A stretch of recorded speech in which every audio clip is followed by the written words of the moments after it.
So, thermodynamics. What is it? Well, I won't write it all out, but according to Lord Kelvin, the official definition is that thermodynamics is the subject of the relation of heat to forces acting between contiguous parts of bodies and the relation of heat to electrical agency. Now that sounds kind of confusing to me, but don't sweat it. Anyway, what exactly is thermodynamics? Well, they wanted to make a better steam engine. You know, this thing that drives these wheels, and it's got this big boiler and a cab. It's got a smokestack, and it's got a coal car, and they shovel the coal into the boiler, and it heats, and it drives this piston, and it goes forward. So they wanted to make a more efficient one, a better one, and so they came up with the study of thermodynamics. So that's what. So I must be recording on a higher setting or something, because my memory card filled up again. It's like 2 gigabytes, so I don't know what's going on. But anyway, I don't remember where exactly I was, but something with this steam engine, I don't know.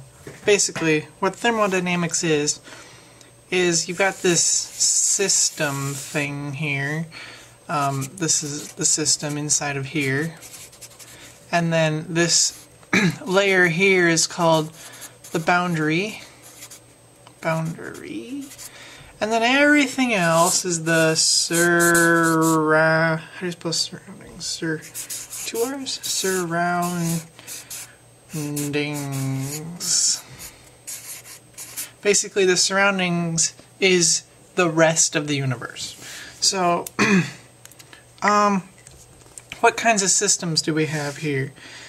We've got open, which means that we've got, well, let's write this on the next page. I don't have enough room. Alright, so we have type of system.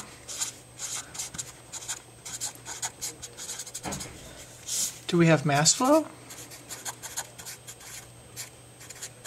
Do we have heat flow? Do we have work exchange? Or work done? So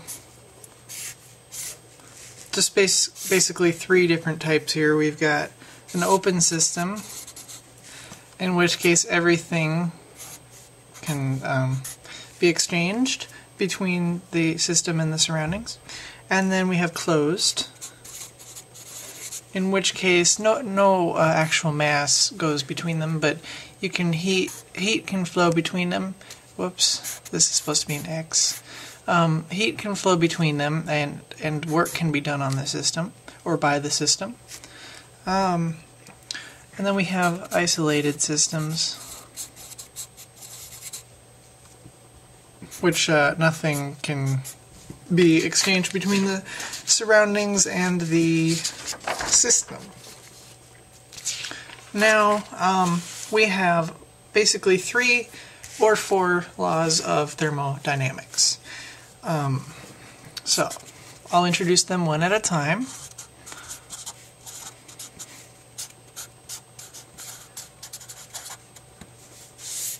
We have our 0th law, in which case we have if 2 systems are in equilibrium with a third, so let's say we have system A, which is in equilibrium with system C, and we have system B, which is in equilibrium with system C. I don't know what I'm drawing here, but whatever.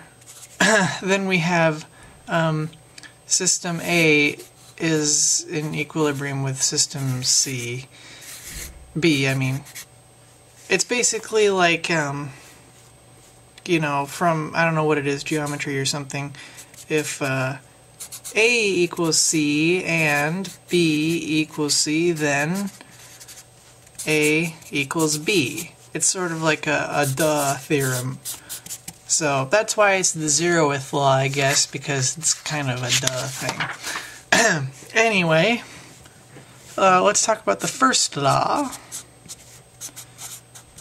which states that like the change in internal energy of a closed system. So here we have our system, and the internal energy, I think, is usually depicted as, symbolically represented by U. Don't ask me why. E must have meant something else. And the change in U is equal to a change in heat, again, Q for real, minus the change in work, W, first sensible thing in thermodynamics. Okay, now, work here, the sign on these things matters, and it's different usually in between chemistry and engineering or physics. I don't remember which is which, but the way I've always remembered it, I'm talking about the sign on this, is that if the sign on the work, for example, is negative, that means you're, if it's positive, you're doing work on the system, or you're putting energy into the system. And if it's negative, you're pulling it out, or work is being done by the system on the surroundings. I don't think that's the way chemistry people do it, though. I think they have it the other way around.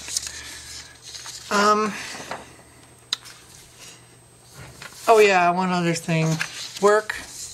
In some kinds of processes, it's dealing with like the pressure and the volume of the system. So work in that case would be PdV. So the second law.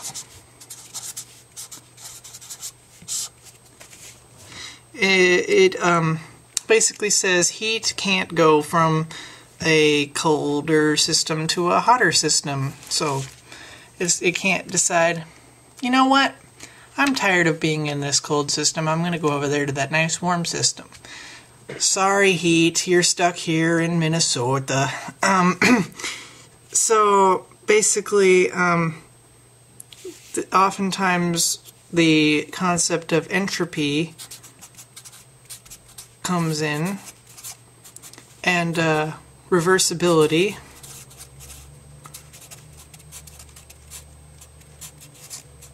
What entropy is it's basically, well, it's kind of the disorder of a system. Okay, entropy is S. Again, I don't know why they use these weird variables. Next time you go out, ask a thermodynamicist if you see one. The only real meaning is delta S, in which case we have this equaling the change in work divided by the temperature. So the work done on the system divided by the temperature of the system, and that basically describes the change in, I like to use the word disorder. It's the way I understand what entropy is. Now, basically, if you want to define S just as a variable S, not a state function, a change in S, we can do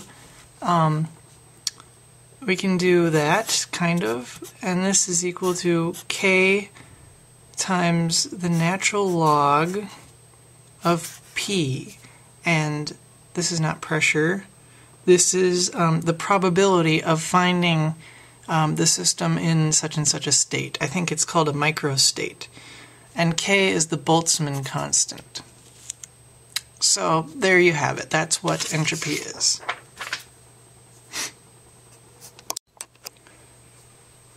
reversibility, basically it's just how it sounds. If you can do this one process, can you undo it? So basically oftentimes if like work is lost or heat is energy from heat is just dissipated and it's lost, you can't reverse that and get back to where you started from the same way. That's kind of the gist of the second law. Third law is kind of simple. It says that as you get close to absolute zero, you know, where T equals 0 Kelvin, then all processes they stop and the entropy approaches its minimum value. So the entropy is basically just kind of a statistical way of measuring how many, kind of the randomness or disorder of a system. And it's not really a quantity you can point to, it's just kind of just a state function. Anyway, the third law is kind of a simple thing where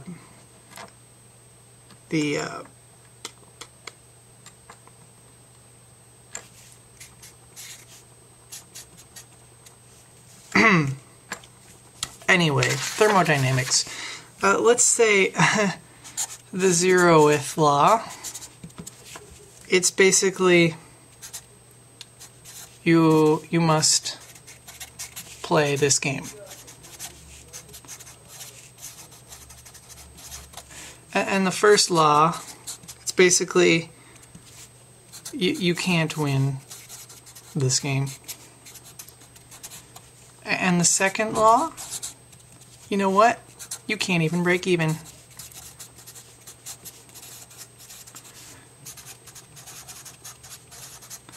Except, well, you know, if it's really cold, like gets to absolute zero, so let's add the exception on a very cold day. However, the third law, you know, it never gets that cold.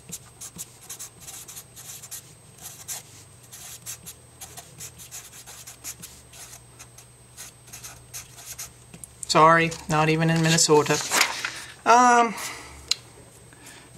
the last thing in this video is going to be thermodynamic processes.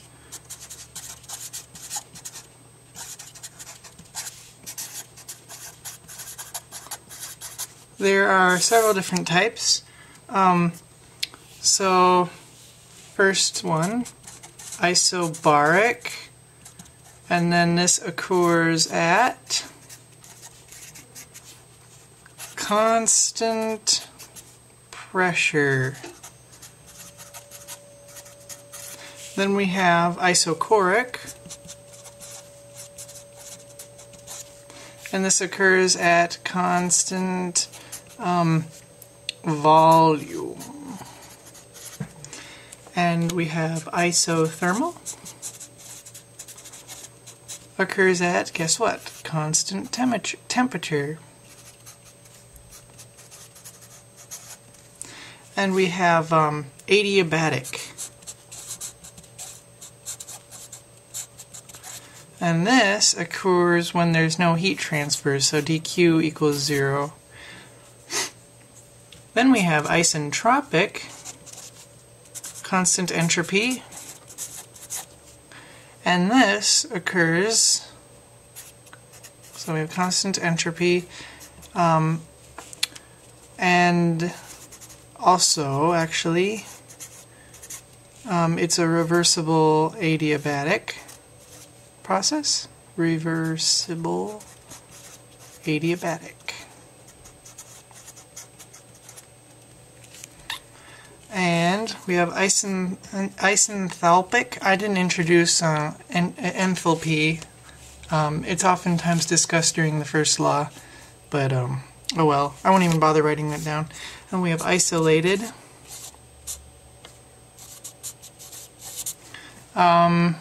isobaric, isochoric, isothermal, isentropic,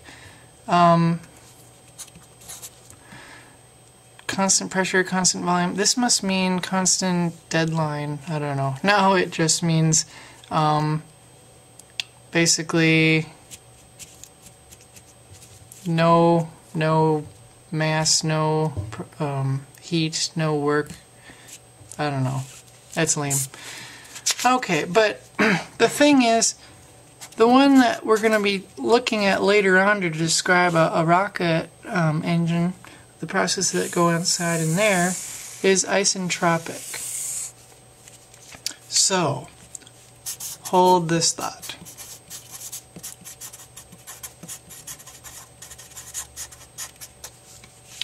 And that's basically all I wanted to go over today. Thank you for watching this video, and now for a brief recap.